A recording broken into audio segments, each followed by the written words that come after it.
Hello, everyone, and welcome back to another AFL Fantasy Fanatics Sunday night round review after completion of round 16, the final of the bye rounds. The bye rounds are now done and dusted, and we have, I believe it's the final 9 weeks of the season with 2 trades. Hopefully, we can get rid of these other spud players that we've got in our side. There were still a few that that let us down. I'm your host, BAILSDT. You can find BAILSDT across the socials, and joining me is a very happy coach. Had a very good weekend. Before we go into fantasy, Tom, mate, how are you? How was the weekend? Yeah, weekend was good. We scraped through this morning, get past Panama to top the group and get into the last 32. But we've got to be better than that if we want to go further in the World Cup. But apart from that, all's good. All's good. Had a nice fantasy week, which we'll chat about in a minute. But yeah, how about your weekend, Bills? Weekend average. The showdown was a nightmare. I ended up getting someone's ticket and sat with next to my port mate or whatever. So that was $50 down the drain for that ticket. That was awful. That was an awful experience. But no, England won this morning, which I was happy with because Australia aren't going to win it. I want England to win it. So it was good to see England win and stayed up to watch that game, which meant I had a nap a little bit before the North Melbourne Essendon game. I missed the first quarter of the game, which we'll get into why that's quite funny that me missing the first quarter. But let's get into fantasy because, mate, you had a barnstormer of a week. Clearly your best week of the season there. And I wonder if it's your highest round rank or not. But what was your score, your round rank, and where's your overall rank sitting at now? Yeah, it's actually not my highest round ever. This round last year had a round rank of 21. So I don't know if I'm an expert of the final round of the buys. But yeah, I got a 2182, which is a round rank of 136. And it moves my overall rank from outside of 20k before the week to 12,858, back towards some kind of respectability with the final 8 weeks to go. So yeah, really happy with the week. Still had a few people that I'll chat about in a bit that I'm not too happy with, but I just looked out that all the rest of my players went huge. What about you, Bills?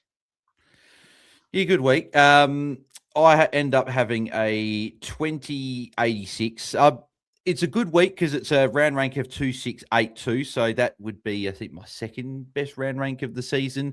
But it's also another week this year. I feel like there's been so many weeks this year where I've just left points on the table. Like obviously as people know, I went Goulden over Heaney, and that was a risk I was happy to take. I'm not saying it's a bad trade because I still expect Goulden to eventually get going, but obviously you don't love giving up 40 points there.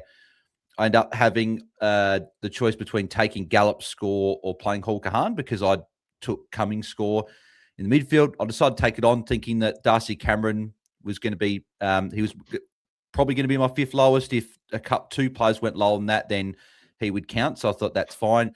Didn't expect the guy that I'm going to give my -3 to later on to go even lower, that as a so-called premium. So that another 20 points there. So it's like just a few things added up. So 60, 70 points on table. So it could have been a mid-2100, which would have been really nice. Probably would have been, top 1,000 for the week, top 1,500, something like that. Would have been solid. But still, not a bad week.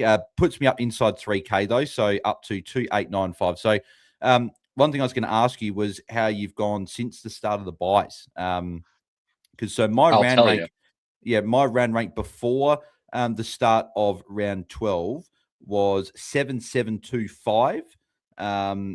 And then it obviously went up fairly well. So 7,725. So it went up about 5,000 spots throughout the buys, which or just under 5,000 spots, which I'm pretty happy with. That last year I also made a bit of a big jump in the buys as well. So I'm clearly doing something right in the buys, which is good. So yeah, pretty happy with that progress, and hopefully to kick on now, top 2,000, top 1,000 is the goal, and I need a couple of top probably 100 weeks to for any chance for happening anything like that. So probably unlikely. But mate, where were you at the start of the buys?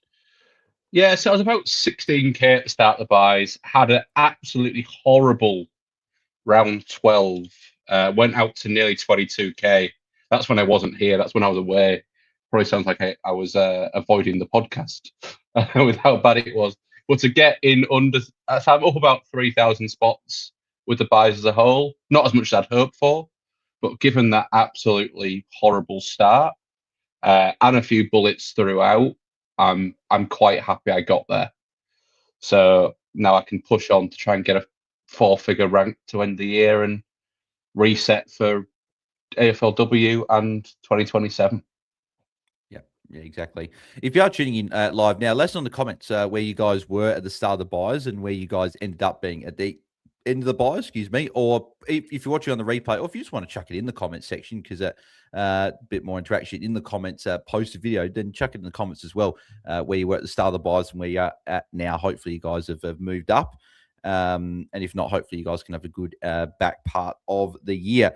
Let's go to our awards, plus and minus threes. So I'll start with you, Tom. Who gets the plus and minus 3 for you this week? I mean, I scored quite well, so my plus 3 should go to a lot of people. But I'm going to give it first time I've heard you say it for a while. Normally you just who can I give this to? Whereas now you're just like, who do I give it to? Is it too many? Yeah, you know what? Shout out to Will Ashcroft. He was awesome in a tough match against Sydney. But I'm going to give it to Sam Durham, but partly because of how I got there. So I was trading in Isaac Rankin this week. That was my plan. I thought it'd be a top 6 forward. I was going to trade in Isaac Rankin.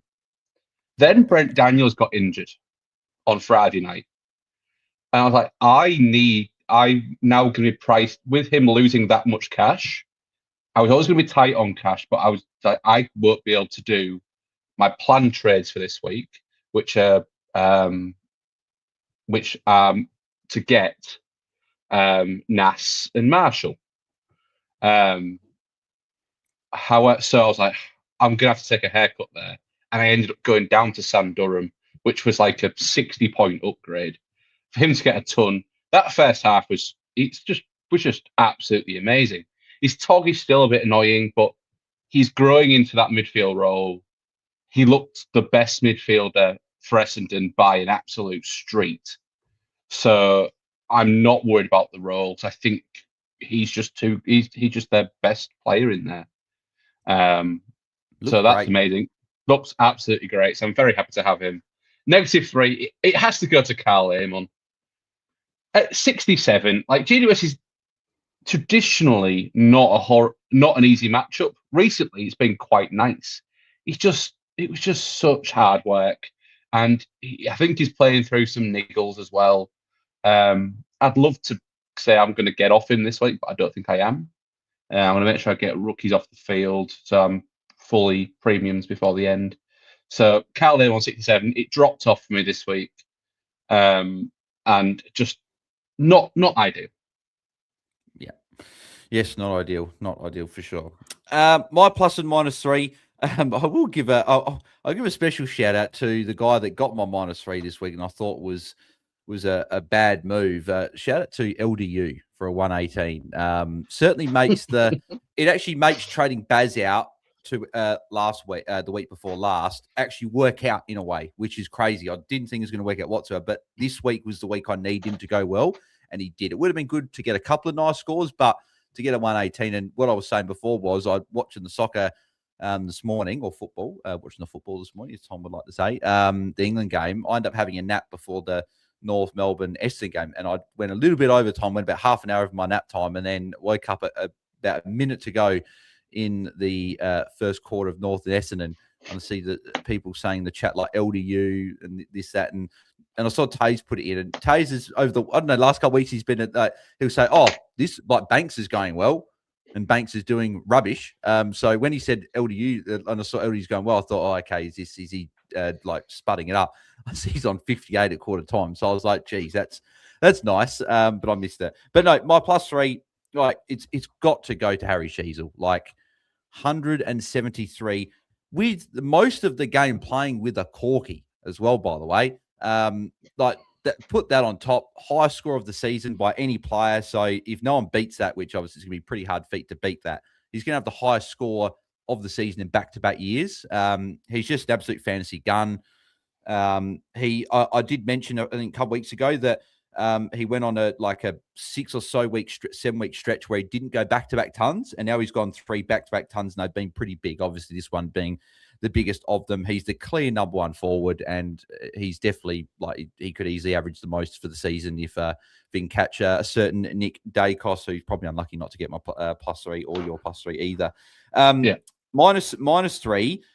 It has to. Oh, geez. There's 2 people that are going to cop this. I'm going to give the special mention to my trade in this week in Sam Banks. 46 against the best matchup for half-backs is just not good. I'm glad I didn't have to sit through and have to watch a lot of that game because I was going to Showdown, which really Saturday night was just a shit show, to put it that way. I was either going to watch a shit Showdown or I was going to watch Sam Banks do absolutely nothing. So that wasn't great. But my -3 goes to Christian, the hardest watch in the game at the moment, Petrarca. It is bad. It is very bad. 54 did not even count. He wasn't even on 30 at 3/4 time, Tom. Not even 30 points. Yep. Not even averaging 10 points a quarter. He was averaging about just over 9 points a quarter for the first 3 quarters. Playing forward. They were playing. Yeah. I've just seen 67% forward time. Yeah. They were playing Nick Holman in the midfield over Chris Petrarca. That is how bad it's got. Apologies for those people that said a few weeks ago that Petrarca's not a top 6. And I sort of went, oh, no, I think he'll still be a top 6. He's not top 6. He's not top 10. He's nowhere near it. He is just, not good enough. I used to love Petrarca. I used to love him, but now my dislike is it's growing, and it's reaching all-time highs. So Petrarca, you get the bullet of my -3 for you, mate. Hopefully that's a rocket to fire him up, because I'm not going to be able to trade him out probably next week. Content Creators Cup, proudly brought to you by Infinite Wealth. I got a win. I was very nervous. I was one of the top sort of 8 or so scorers in the week, but Boz's Spuds, Mohammed, the 20 coach, shout out to him. He had a good week, 2064. It got me a bit nervous. Murphy Reed probably didn't have a good second half. That probably meant I held on to that win, but very happy to hold my top 4 spot, because Tom, I know you're 5th and you're on my heels, nipping at the heels of the top 4, mate. So how did you go in your matchup, and then run us through the remainder of the results? Yeah, I was the top scorer in the Content Creators Clash this week, and that'll put me into the top 4, which is nice. And I beat Jordy. No, will it? DC, you won't go above that, will you? No, I'll go with DC, who lost. Right. So I beat Jordy, had a good week with 2070. Mini Monk had a tight win over Jordox, 2001 to 1984. Then Mitch beat Nathan from Hatchat, 2039 to 1989. Jeff beat DC in an upset, 2017 to 1971. Jake beat Luke from the Ball Boys, 2063 to 1971. Taezer had a really strong win over Vams. Taezer's got a 21.59. Huge score for Taezer. Harmy from Pod beat Louis in an old Pod clash, 2069 to 2005. Holmesy's on an absolute tear at the minute. As usual, shock. I'm going to say, how does he do it? Because I know how he does it, because he's a bloody good coach. But every year, you sort of think, you hear on the pod saying, "Oh, they're having a struggle at this point or whatever," and he just happens to do it. So congrats, Holmesy. 21.53 for Holmesy. Beats MJ 2005, and DT Lemon knocked off Guesty 1978 to 1948. And that means we have 3 of the top 4 are Fantasy Fanatics. Holmesy will lead the way, and Taezer is on the same amount of wins in second. Bales in third, with myself in 4th.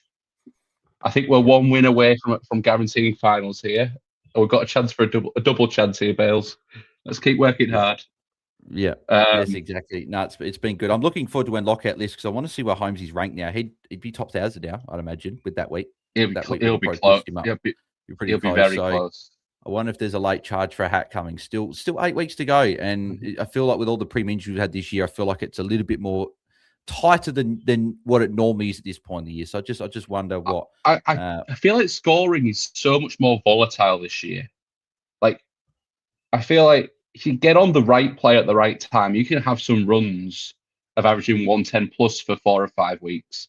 But then the same guys can average 80 for the next 4 or 5 weeks. Like someone that we might talk about in the last game, Johnny Noble, he's just fallen off a cliff. And I apologize for recommending him because I just did not see that today. It was a disgrace. Yeah. But let's get into some games. Yep, exactly. We'll go back to Thursday night footy. We touched on this a little bit on Friday, but it was Brisbane and Sydney. So we'll just touch over a few of the players there as well. Will Ashcroft, as you mentioned, Tom, very, very good. 134. I think he's a target. If you're looking for him, he's back to getting those little short kicks. As Mitch said, and I said this in our group chat as well, he would have to have the shortest amount of distance between a mark getting paid for him and his kicks. I swear they go like 14.5 meters and they get paid. And it's like, it's infuriating as a non-owner watching him just lead up and you know that they're going to kick it to him and he just marks it and you're like, cool, play on. And then they don't. So, but no, he's going along very nicely. But Josh Dunkley, is Josh Dunkley back, Tom? We see this every year with Josh Dunkley. Second half of the year, he goes like on an absolute tear. And normally he starts the season a bit better and then just goes absolutely gigantic in the second half. But he started slow. But that looked more like the Josh Dunkley we know, and he's at a cheap price. Do you want to see one more week because his price probably won't get away from you yet, or are you happy to launch after seeing that one game? I want to see one more. It's still going to be priced about 835. He was on Heaney all day, and that was the hit to target. Both sides seem to be wanting to hit the ball to Dunkley or Heaney. So he was around the ball a lot.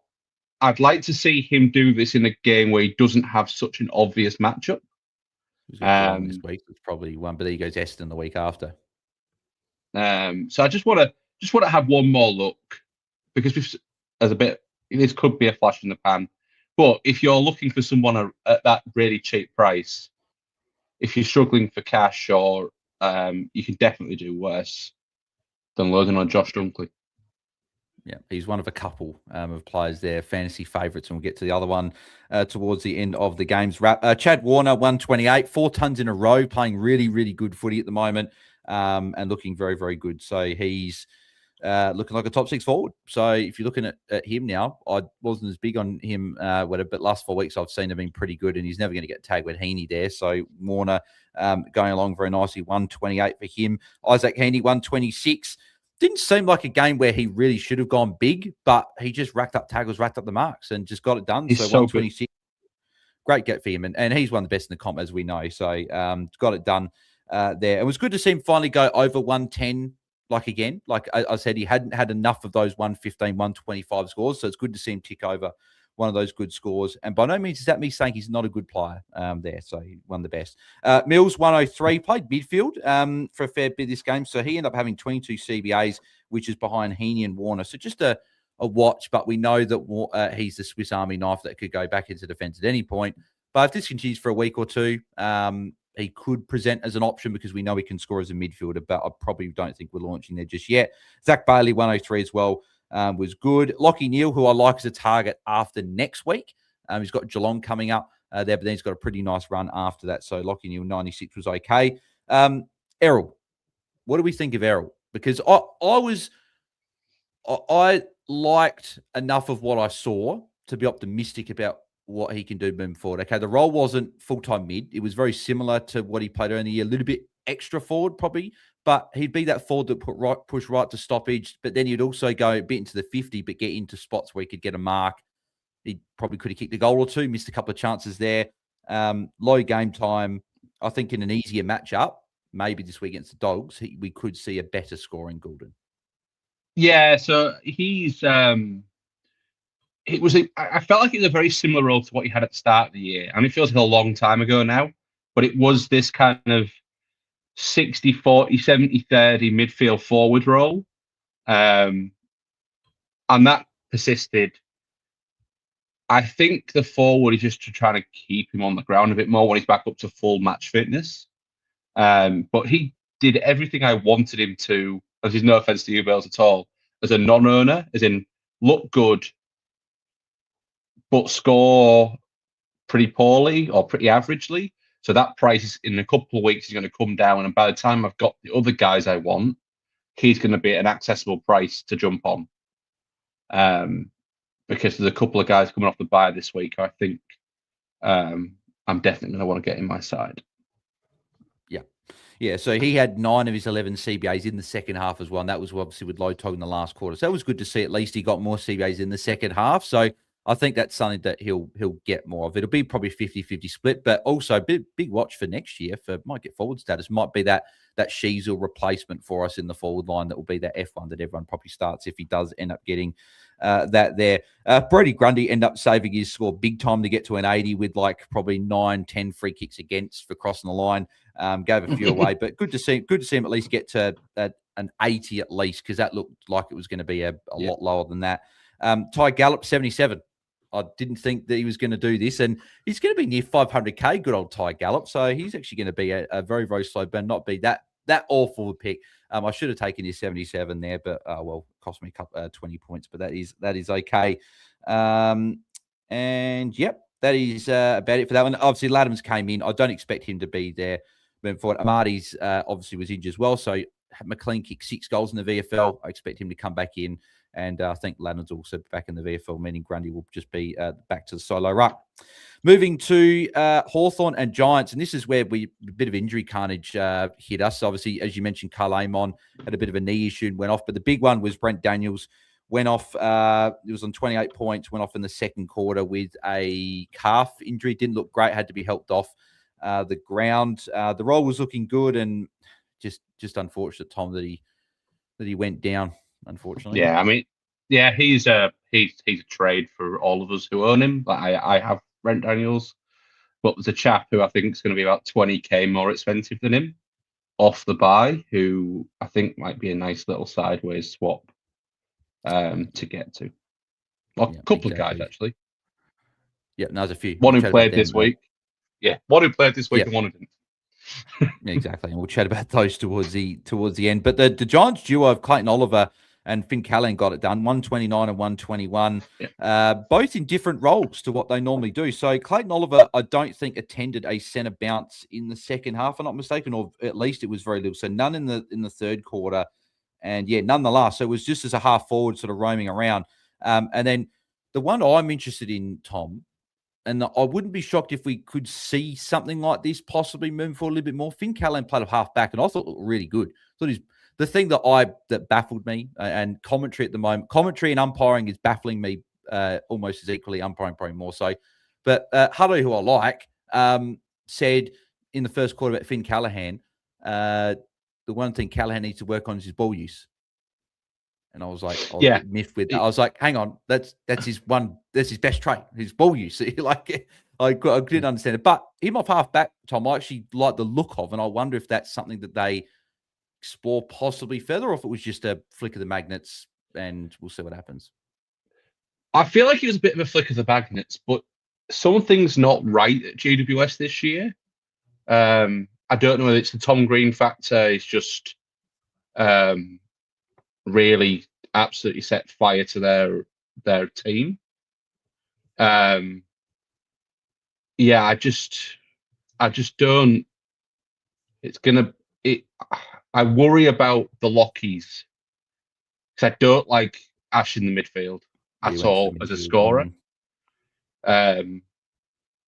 So we'll have to monitor that. But yeah, I think you're wasting him off halfback. I think he's better than being a halfback eagle, if I'm honest. Yeah, I guess it's just good for if he can escape. If there's a tag that goes his way, maybe he can go to halfback and escape it, which is, I guess, another string to add to his. But I just liked how he's getting open for some marks as well, which is good to see. So 121 for him was really good. Whitfield 101 as well, went back to halfback, which was good to see, and took again the majority of the kick-ins. He had 6, Ash had 4, so it was good to see that Iden Himmelberg experiment was over after 1 week. That was clearly just a 1 week thing they were doing. So that was good. So solid score for him. Ash, obviously 89, a little bit low, but was played in the midfield there. Bit of an ankle issue in I think it was the first quarter. Seemed to run it off fairly well. Just something to, I guess, monitor if something popped up in the week, but he looked to be okay. So hopefully he'll be all good moving forward. Jack Dalton, rookie, looked pretty good. Kicked a couple of goals, 73. Could be an option if you want to downgrade there, if you're looking for a downgrade this week. I don't know if a lot of people will be looking for a downgrade, to be honest, at all this week. And then the one that's bemused me a little bit, Tom, this season is someone that's been a perennial top 6 forward for us, Dylan Moore. He scored a 48 again, and he's now averaging 72 for the season. He hasn't gone over 80 in his last 5, and 4 of those games are under 70. Yeah. I feel like the Ginovans, the Watsons, the McDonalds, these kind of guys have just gone past him. Like, is that high half forward? Like, Ginovan's kind of playing that role. Yeah, and he's got well on this game. Yeah. He averages 85 and scored 160 in this. That's kind of Dylan Moore numbers. I kind of feel like those kind of guys have gone past him as that. Like Conor McDonald averaging 85 as well. I think that they've just gone past him in that high half forward, kind of getting right up the ground for cheap marks, like he did that back half of that year. In my 2 years ago, in my hat year. Yeah, cost me a hat. Exactly. Yeah, well, got a hat. Yeah, cost me. Yeah. We won't talk about that. Moving over to the Saturday game, so Carlton. It's going to be a Freo Carlton grand final, isn't it? That's what's going to be. No, Carlton going to make that run. Oh, I'm no, joking. I'm joking. But Carlton are playing very good footy, and they're going along very, very nicely with another good win here. Sam Walsh, 106. He's not an issue. He's scoring tons. He's had, I think, 11 scores this year between 96 and 109. So he's just he's a bit like almost like that Jack Sinclair type in the defense. Like, just he's safe for a 90-plus score, but he's not going to give you a sitting score. Like, I thought he was great on the weekend. I thought he was one of the best on the ground.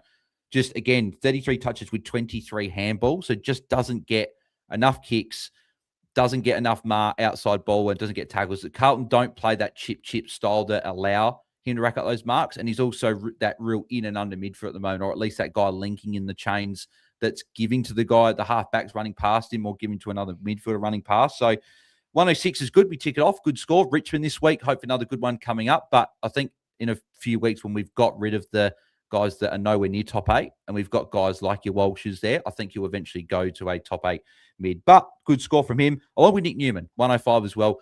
Good from him there. Don't like how he starts on the bench in the first quarter. Doesn't make a lot of sense, but at least he got the ton, which is good. Billy Wilson, 101 as well. If you jumped on him and you've held through, pretty happy with him. I know he had like a 60-odd last week, but he's just been a pretty solid pick. So if you had him, congrats to you. And also, I think Carlton, first time every player on their team had over 10 touches. So they obviously had a lot of the balls. So no big scores, but just a lot of sort of solid enough scores there. Jagger Smith, 79, if people still got him there. Herbert was solid with a 67. Tom, as an Eagles fan, I didn't quite know why he only had the 3 kick-ins, but it felt like he had more than that. But he was good. He's impressive again. Yeah, he was fine. We missed. I feel like we missed Lindsay's polish. I missed a lot of stuff, to be fair, but yeah, he did well. I said it before the game, and I'll still say it. There's guys in his position who aren't in the side, and that just will always make me a little bit worried when selection comes around, because McQualter likes to rotate the bottom 5 of the team. Whoever plays well or badly, he rotates the same 5 guys in and out. I think he holds next week. It could be something where if he has a bad game next week, then that's literally my worries. He has one quieter game, and then he gets dropped. But he did well this week, and will go up in cash. Yeah, exactly. Isa was solid, 61. People still got him, made a tiny bit of cash for you, and his break-in will go a little bit low, which is nice. Murdoch, 53. Yeah. Disappointing. I thought he was almost busier than that. He was in and around the contest lot, just didn't fall to him, and a few tackles where the current player got it to a teammate. So just Unfortunately, if you've still got him like myself, it's time to trade, and he'll be traded for me this week, which will be nice, and he'll go up to a premium, which will be good. Dersba 45, anyone's still got him as well. Didn't play a whole lot of midfield, which is a little bit surprising. Probably just a bit of management through there. But yeah, hopefully a lot of people have traded by now as well. Moving over to Collingwood and Richmond. So some decent scores here. Nick Dacos, but we've run out of ways to say how good he is. 143. He's now we knew that this season was coming at some point for Nick Dacos. I'm probably not sure if it's going to come quite as soon as this year. We thought, he might average 110 or so. I don't think he's averaged over 110 in a season yet. So we thought maybe he'd go like the 110, 112 average, but then go up. But no, he's just gone, stuff it. I'm going to the big dogs and going 123 average over 14 games, back-to-back 140s. Goes up against Gold Coast this week, so another good match up there. I wonder if Holman tries to do a bit of a job, but I'm not worried with it. It's the good thing, Tom, with Dacos this year is we're not worried about tags as much anymore. Like he scored a mid-90 score against Mullen. He had a low 100 against Jordan. Like he's done it with attention, but he gets it done. Yeah, he's improved lots forward of the ball. Like when they're thrown to full forward, he looks a real danger. He looks like he's going to kick 5 on you. Like, yeah, it's really impressive. I'm glad I have him now.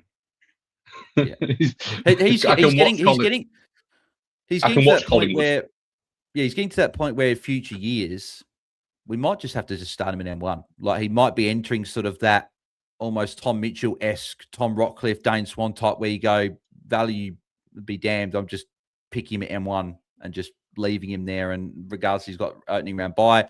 Because the thing is, like, even if you wanted to get him cheaper, we probably got him at the cheapest, Tom, at 1.1 million. That was probably the cheapest point. Oh, actually, I think did he start slightly lower or something like that? But he has team who started him, congratulations, well done. Is basically. Yeah, I think he would have been 1.05 or 1.08 or something like that. So, but he stayed at a high price. Year. His cheapest was off his buy. That is literally the cheapest point off his buy. Yes, so we got him at the perfect time, you could say. But very, very good from Nick Dacos. Dan Houston 120. I know you've got him. I'm going to say kissed. I've still got. This is absolutely kissed.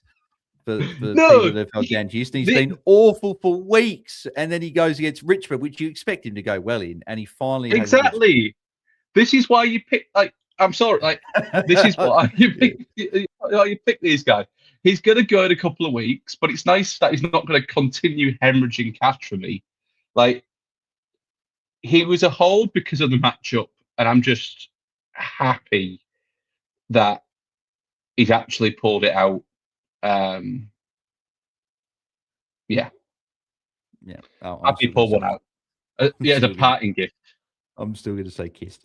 He still averages 90. He averages 90. That's probably like 5 points off top 6. But if we're going to use that, we could say that someone like a Jack Steele is averaging 92, and he's only 10 points away from the top 8, but he's nowhere near. But no, I'm joking. No, it's all fun and games here. But no, congratulations to Dan Houston.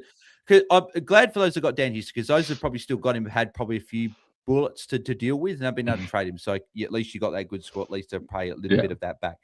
Josh Dacos 120, could have been bigger, 3 behinds there, but just did his thing. We knew this was a matchup that he was going to go well in, and another one next week against Gold Coast, which last time he played, if anyone remembers, 82-point last quarter. So hopefully he can go well again. Tim Taranto, that was a big second half. Kicked 4 goals in that second half to end up scoring 105. Was good. He was on sub 30, I think it was at halftime. So see, Petrarca, take notice, mate. Take absolute notice. Rechko, 99. I traded out this week. I think a few people might have traded out this week or last week. That 99 would have been handy a few weeks ago. He was just very, very good again. So congrats to him. Jordan DeGoey, 103. It was good. A little bit more forward. I think it's more of that 50-50 split now, but I think that's still fine. He's playing great footy. He gets 4 kicks, goals. He only kicked the 1 in this game, but still had 27 touches, 7 marks. So very happy to own him. I think he's a top 6 forward. Sam Cumming is coming good over the last 3 weeks. He's gone, I think over the last 4 weeks, he's gone over 60 actually, with a couple of really good scores back to back. I think he had high 60, low, I think it was a 70 last week, then an 83. So 70. nice.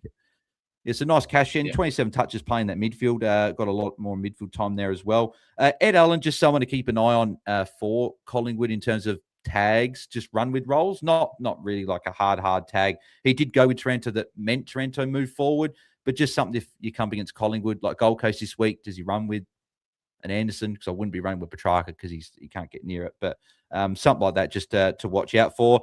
Darcy Cameron, 75. That was disappointing. He had three decent quarters. Particularly the first half. I think he's on. Actually, no. Sorry, he had two good quarters because he was on 57 at half time, and he ended up on 75. So he can probably go this week. I think he's going to be a popular trade to again someone that we're talking about as a ruck forward that might go.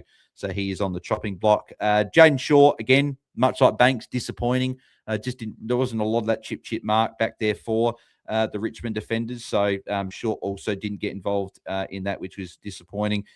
And then, Sam Banks, Tom, 46. Yeah, the game was very different to how I envisaged the game being. I envisaged the game having a lot of chip along the back line, and both teams seemed to want, especially Richmond, seemed to want to go forward super, super quickly, which meant not a lot of sideways, +6ing. And yeah, I mean, I wasn't the biggest fan of this trade before the weekend, and I kind of feel vindicated, but I wasn't expecting it to be 46 bad. I looked at the Collingwood matchup this week, then Melbourne in a couple of weeks going, well, they're two good matchups, should go at least a 90 in both those and didn't even get to only just past halfway point for 46. So I'm now glad I brought in Artemis this week because it now gives me a red dot to actually get a look at what Banks scores. And if he goes bad, play Farrow against the Saints. That was my plan. That's why I ended up bringing in the red dot. So, very disappointing with Banks, and he'll be a trade out, I'm assuming, in a couple of weeks when we can trade him out. Or if you brought him in, I think you trade him straight away. I think that it was just a mistake and it was just to fill the buys or get that last rookie off. But if he's your worst player in field, I think he can go up and you can trade him. Port Adelaide and Adelaide in the showdown. Port were good. People can ask me what I thought about the showdown. Port were very good, I thought, and Crows were quite bad, but Port made them bad, I thought, with their pressure. So Zach Butters, 142. That was, like, again, taking my Crows goggles off here, and I'm being generous. That was one of the best games I've seen an individual play that I've seen in person. Yeah.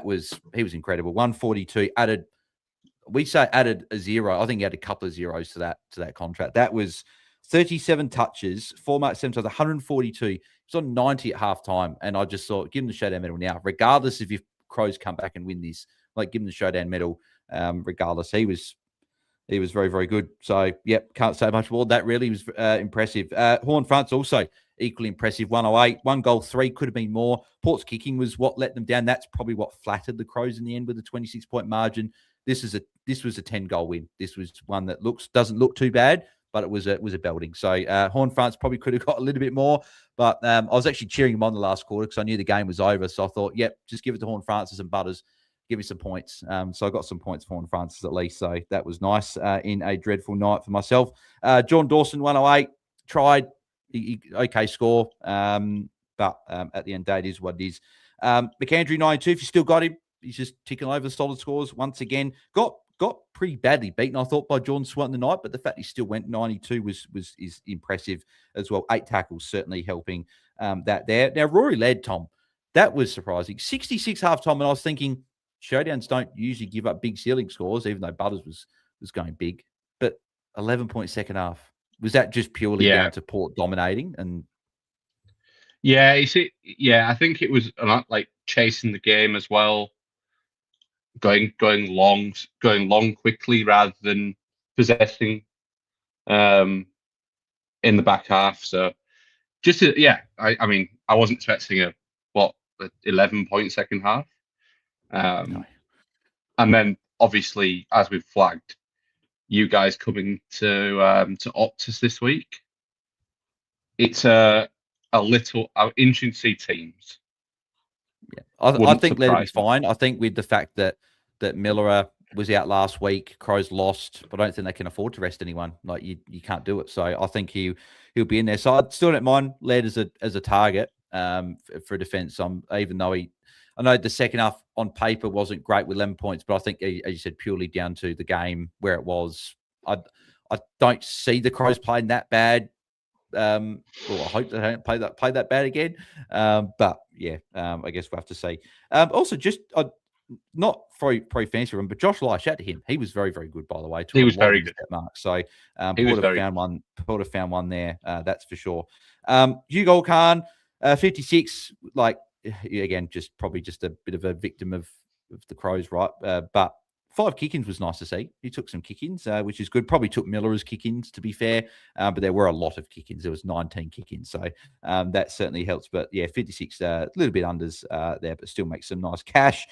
Rankin, 41. I know that the ankle and the knee injury probably was a bit in that, and then the game, but 48 was, 41. Yeah. Sorry, not 48. Was not good. Not good. Yeah, it's super unlucky for owners. Like, he had a really bad start to the game anyway, but to cop the injury as well, is super, super unlucky. And I feel for those guys who went there, because I was going there until another injury, and I pivoted, and I got very lucky with that. Doesn't that just sum up the season? You were going there, but an injury stopped you from bringing in another injury. This season just it's been weird. Rochelle 38, no impact at all. And then I feel kissed. And I know that Port won, and everyone played well, but Dante Vistini was rubbish again. He's not a forward. I don't know why they keep trying to plug him in. I know that I know Port fans keep saying Todd Marshall's not good. He's better than Vicentini. I watched Vicentini going, can he do it? 27. He dropped like 40 odd K on my bench this week. So he's just been a disaster pick. He's lost like 100K and just done nothing. I just would have been better off from now on, I'm just starting a red dot at R3 unless someone is guaranteed number 1 rack and they're cheap. Otherwise, I'm not doing it. It's back-to-back years I've had to deal with this. So, Vistini, rubbish. Moving over to North Melbourne and Essendon. We talk about Sheasel, was absolutely massive, 173. Is Caleb Daniel, is this a legitimate option? This is back-to-back monsters. I mean, I'm going to say it. The answer is yes. Because I'm looking at their run forward, and it's Port Adelaide is okay, but then it's Collingwood, give up points. Melbourne, give up points. St Kilda, give up points. Hawthorn are a bit recently have given up points. Western Bulldogs give up points.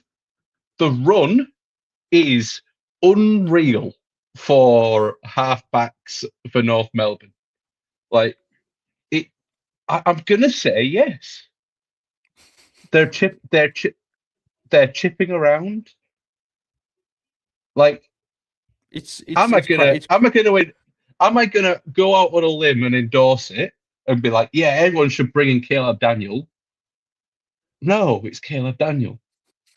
But if someone was keen there, I'm definitely gonna say go for it. I've got Lukey Parker, and I'm very happy. So over the last 2 weeks, he's averaging 146. He never had 40 disposals in a game, and he's now done it back-to-back weeks. So he's just getting it done. They're using him at every point. Like, regardless if we agree if they should be using him this much or not, he's just getting it done. So another big score again. Albeit we should remember it's against Richmond Essendon, 2 of the best matchup for halfbacks, but he is getting it done. So if you jumped on him like 2 weeks ago, just a bit of a punt, got the good matchups, congrats to you. And if you got him in like a draft league, like a lot of people might have drafted him DT Shiva like myself, you're pretty happy with what you're seeing at the moment. So, he's getting it done. LDU, 118, was very happy. I think, you have owned him for a lot longer than me. We've had him for 2 weeks. It was good to see. To be honest, though, the 54-point quarter, the second half particularly, reminded me of what LDU can do. Is a bit more quieter. But the good thing I saw from LDU is he's actually tackling. 11 tackles was good to see. If he could just do it more often, this is the thing with LDU that he teases us. He has these quarters and these games where he goes well and tackles. Then he'll have another game like last week where he just wasn't interested. I actually think he goes quite well against Port this week. I think it's a perfect matchup for him. Contested, high stoppage, just like a lot of pressure around the ball. That's where he thrives. He doesn't actually thrive, funny enough, in these, like the Richmond game where it's just chip mark, He just doesn't get involved. Whereas these games like today against the Bombs, where there's a bit more pressure on it in the midfield, he actually went quite well. So he got a bit of attention from Setterfield as well in the second half. Luke Parker, as you mentioned, 110, very impressive. Sam Durham was good as well, 108, just going from strength to strength. So he's arguably he's on the fringe of top 6 if he keeps doing this over the last 3 weeks. So. He's you know what he is? He's someone that you're not trading out for another forward.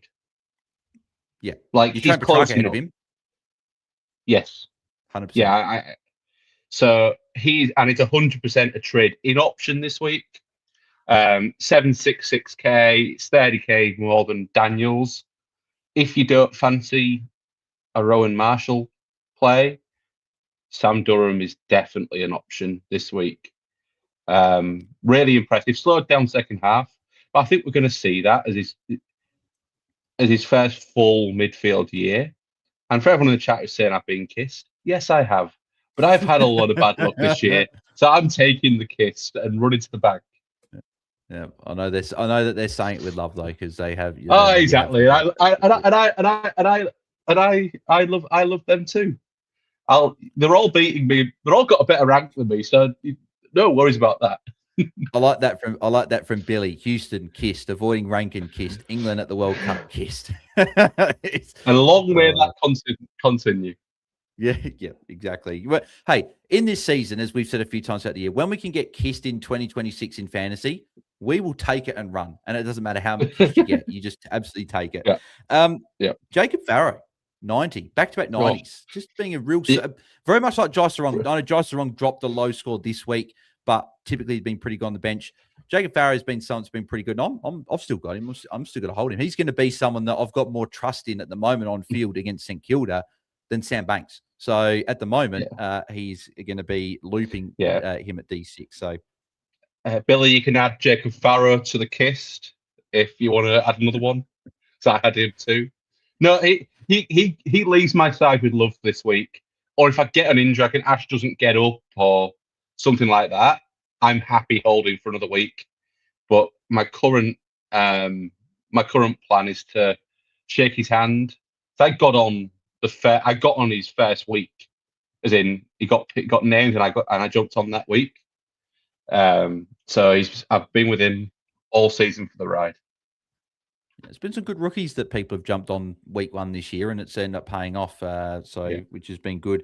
Josh Goda, solid 64. If you jumped on him, be pretty happy with the 64. Make a little bit of cash there, which is nice. I see him getting a bit of a run because I know North Melbourne do like him. He just hasn't played because of injury. So I think you get a bit of a run. So solid option there. And Tom Blamire as well, 68. Again, just doing the job. If you got him there, could be just solid bench cover for the time being, unless you need that cash to go down. I'll tell you what, though, Tom. I also forgot to mention Zach Merritt got a 96, so it was okay. Foss went to him throughout the game there, but wasn't a huge tag over 4 quarters. Second half. The tag dropped in the second half, but he was poor, which I thought was interesting. So 96 is fine. Like he'll be fine moving forward there. But tell you what, Tom, one player to add to the 2027 watch list. If you're not too scarred from this year, Jai Caldwell, 50. Oh, yeah, man, and he got 50 with Mark. Why did you sound so African when you said that? Then you said, "Yeah, man." It sounded so like Jamaican. It sounded so Jamaican. I apologize for any offense. It was. He's just a shadow of himself. Seven CBAs, 74% game time. But there's but even though he played kind of a mid-forward role, there's just no stoppages in these Essendon games. Like unless you're getting outside pill, it's just like you need to get outside ball to score, and he's not. So yeah, he's going to be in the black book, and we're all going to forget this season in about February. Yeah, if they make some changes in that midfield, then he might get more of a crack. But it certainly hasn't been very good. Blackie nearly got 50, got 49. Blackiston, so he was okay made cash. there. So So there you go. And I've got also, him just too. wanted to shout.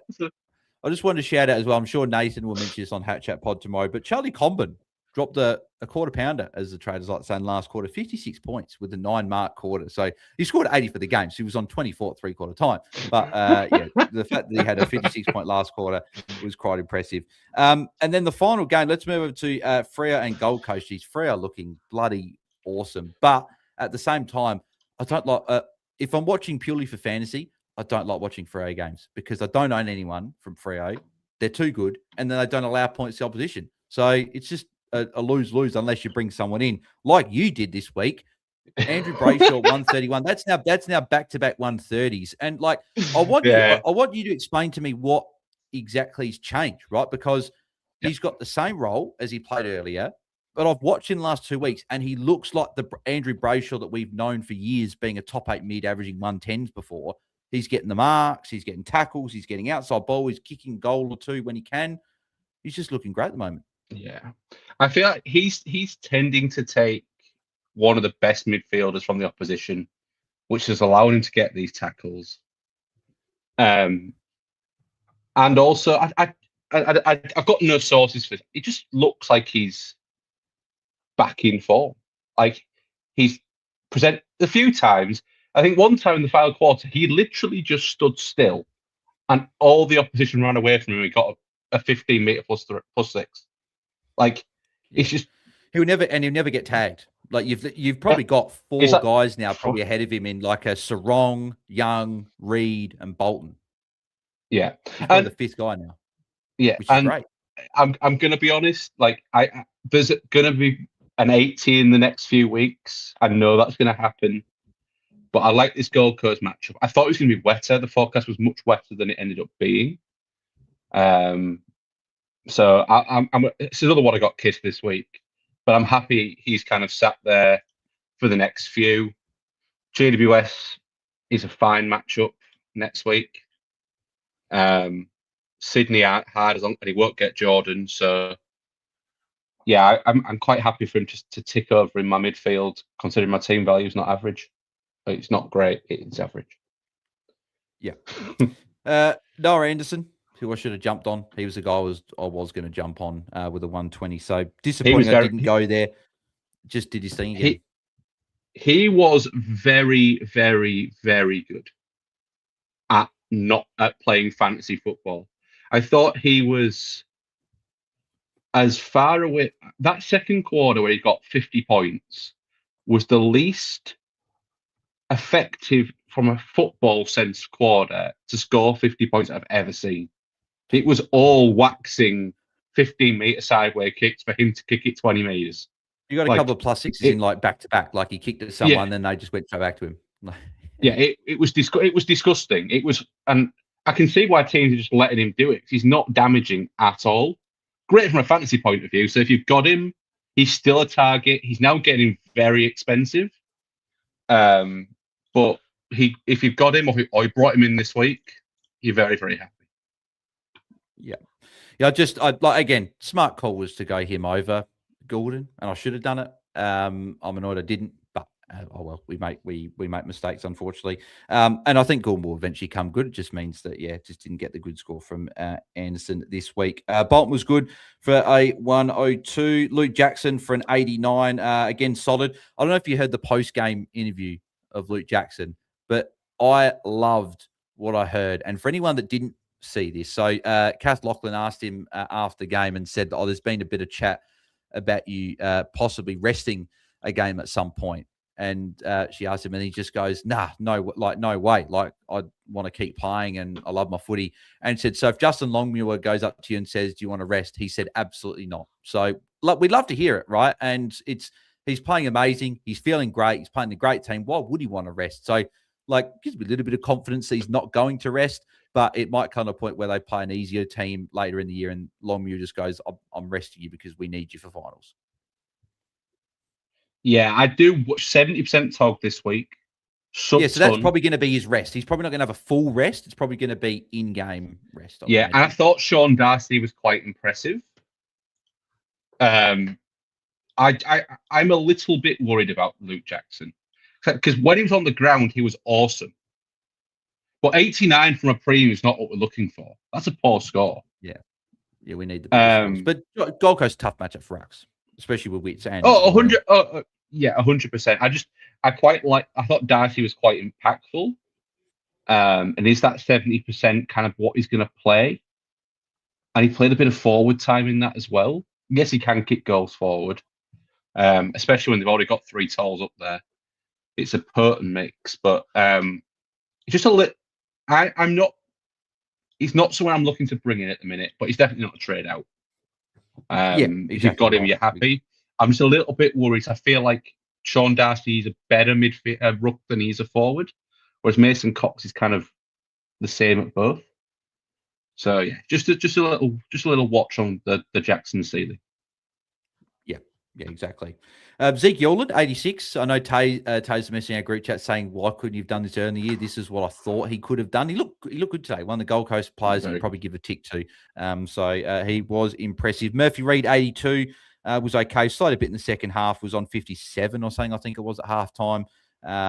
So yeah, just a little bit of a quieter second half from Murphy, but still an okay score there. Leo Lombard, 72. I think that's a season high for him. He finally went on with it for 4 quarters instead of slowing down the second half. So that was good to see if you still got him there. But I think the 2 biggest disappointments, arguably for 2 of the biggest ones of the round at least anyway, obviously just not Jai Murray, but Jai Murray also unfortunately was disappointed with a 40 there. Petrarca, 54, John Noble, 62. Like, let's start with Petrarca because he's the one that a lot more people have got. Like, I think he's got to go. If you can. If you can, yeah. If you can get off. I think you're right. So if you're trading in a Ryan Marshall, for example, who goes first, Darcy Cameron or Petrarca? Because they're probably the 2 people looking at. That's what I mean. It's a tough decision, isn't it? Because and we shouldn't have to think about this. Petrarca is usually too good for being in this, but he's not getting it done. And yeah, I think I prefer Petrarca's game against Gold Coast than Petrarca's game against Collingwood than Cameron's game against Gold Coast. Yeah, I think so as well. But trade Cameron. Yeah. But it's a conversation though. Like now, it's very much so. Very much so. His track's been so poor, and losing that midfield role is. And he's not the dynamic track who kicked 4 forward when he used to do that for Melbourne. He just really he's poor. Like some of the if he didn't have the name that he did, and he was just a player watch, and I was a coach, I'd drop him after what I saw. There were the amount of times he could have laid a tackle, and he just put his arm out. And the player got pie, and he just thought, no, I'll let him go. The amount of times he'd let another player come and get the ball to try and get the easy handball out, like, that's not what Petrarca's done. Like, I don't understand what's happened. I don't know if there's, I don't know, just looks a shell of himself at the moment. So just completely out of form. And I don't know why he's playing for it. He lost 70K, or like 70K over the last 2 weeks. He's down another 47K this week. It's just, yeah, it's not good. It's getting to a point where he's almost not worth trading because you're just probably going to go to another one of the frauds in the forward line. So, but then, yeah, John Noble as well. Like, what happened there? Like, was he on? Because I didn't watch him really that closely. Was he on a wing? He had one kicking. He was kind of playing. He's kind of playing hard. He just was away from the ball. He seemed to play very much a half-back flank wing kind of role, and Freo just stopped the switch. Like, there was no switching. Yeah, it was really, really, really, really, really poor. And that's 2 weeks in a row that's been poor. And this was meant to be a good matchup because Freo give up points to half-backs. Yeah, but there was no chip. There was no chip at all. It was all straight lines. Or there was only chip. It was just to Noah Anderson. I got a bit of faith that Noble can turn it around. But with Gold Coast losing games, it does worry me moving forward that, yeah, I'm not sure. I don't know if I want, besides Anderson, I don't know if I want any part of it. But then you could easily see Dimmer doing a bit like what Longmuir said with Ryan and Clark back in the day, saying, stop with this just useless possessions, like with Anderson, like use it more effectively. So you sort of wonder, will it continue or not? We'll have to see. But there's a good question from Sean here as well. Like talking about guys like Cameron and Petrarca. like, because we've wrapped up the game scene, but I thought I'd just touch on this. Like, Farrow, who's dropping 90s at the moment, he's got Saints this week. Does like guys like Petrarca and Cameron go? We're still training out the rookies. I think, well, I am trading. I will be trading Farrow, I think, because I just want Nas. That's my ticket to Nas, who has Essendon this week. And I think the gap between Nas and Farrow will be greater than the gap between those guys and any guy I'm going to bring in. And as a result, that's why I'm going to do it. Because the thing with the rucks, right, is like Grundy, you probably can't really jump on the moment. Like the way these been looking, definitely. you probably want to see. You want to see something there. If you don't have Gawn, probably the one that you could say, yep, you could certainly go to Max Gawn there. But like Tim English, I think you look pretty good just before the bye. But with Grundy this week, you probably want to see it against Grundy, and then if he goes well, then you jump on in the week after. Marshall obviously is a big target there. But as you said, like guys like Naz and at the top, like Naz is against the Bombers. I just don't see anyone being able to go with him this week.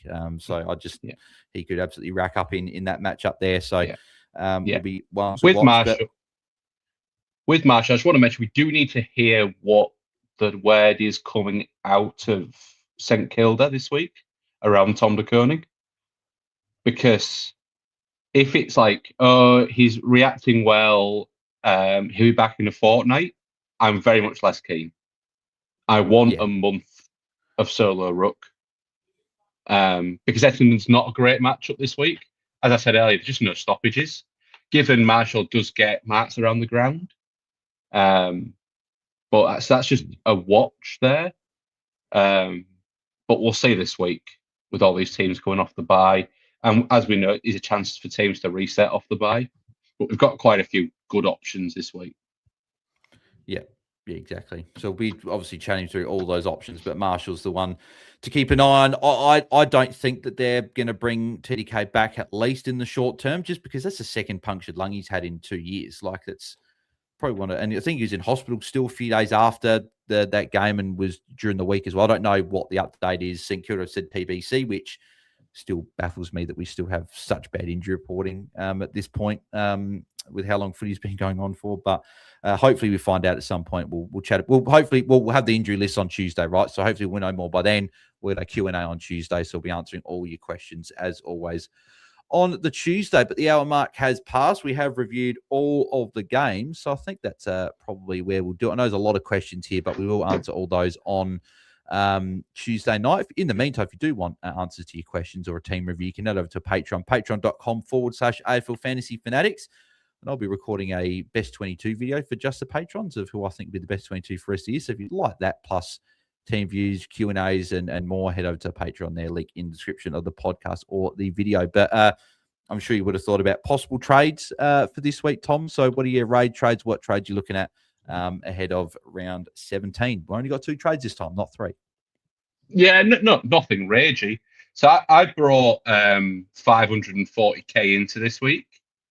So I can do Farrow and Daniels out to Wanganeen, Miller and Marshall to have 160k in the bank and be in a happy place.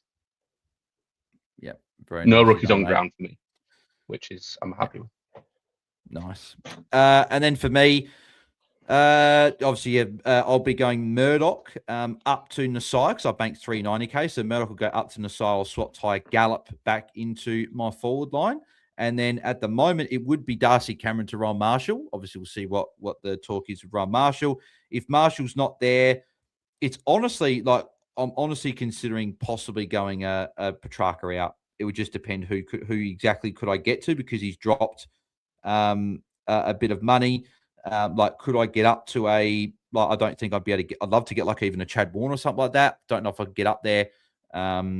I don't think I'd have just enough money. So maybe Petrarca's got to stay, and it would just be maybe if Marshall's sharing, maybe it's just I'd go one rookie all the way down, bank another few 100k. Maybe then I'll make a couple of moves the week after, because Baz is also the other one I do want to get in as well at some point. So that'll be something I'll be looking at. But beautiful. That will wrap us up for another pod. As I said, we're back on Tuesday night for our Q&A, answering all of your questions there. So make sure you guys tune in 8 p.m. Eastern, 6 p.m. per time, and get questions in there. But Tom, thanks for jumping on. Where can the people find you across the socials and your team of foes?